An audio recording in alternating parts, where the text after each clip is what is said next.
man, I'm gonna get so good at push-ups, doing these push-ups on my knees.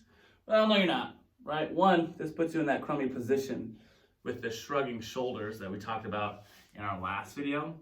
But two, over 7 years of coaching athletes, 6 to 7 days a week, I think we saw 0 people move from knee push-ups to real push-ups that didn't use a different method of scaling. So if you're that person that's like, I'm only going to do push-ups with my knees, I don't really have any interest in doing anything else, that's fine.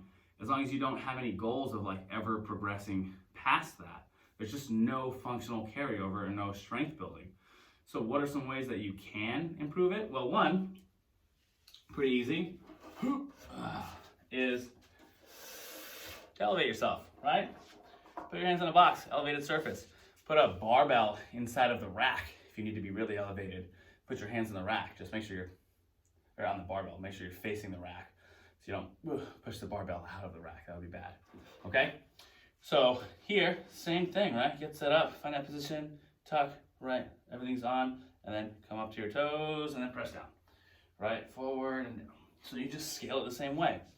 You could alternatively, another really great scale, is turn a band into a slingshot, like Mark Smelly Bell and all those big, strong powerlifters like to do. So you just turn it and double it, and then take that bad boy, put it up over your elbows, right?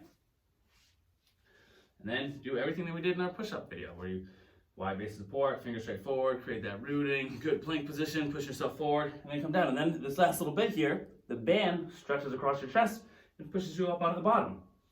That's a really great scale. Hell, you can even combine that with having an elevated surface, okay? So make sure that you're switching it up, scaling accordingly, and you shouldn't be doing thousands of push-ups if you can't do push-ups, right? So if there's a high rep push-up workout, maybe you bring the reps down.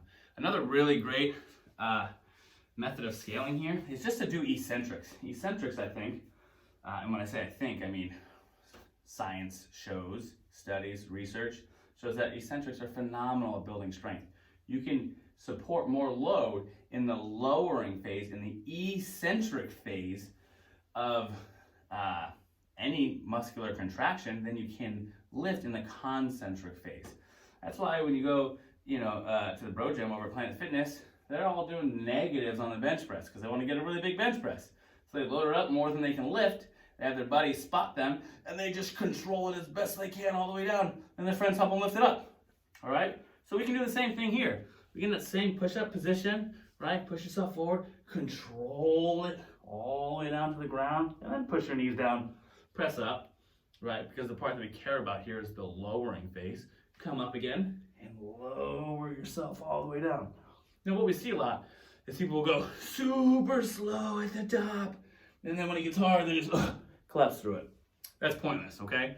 Go faster at the top and slower at the bottom if you need to. The idea is to keep even speed throughout, but it takes a little bit of a learning curve, right? So if you go really slow, go a little bit faster next time. If you go too fast, go a little slower the next time. But we need to control this part in the bottom where you're really weak. If you don't control it, you're never going to get stronger there, especially if you just do push-ups like this, right? Avoiding that little bit there that you can't control. You don't get strong in that range unless you work in that range. Remember, nothing changes unless something changes.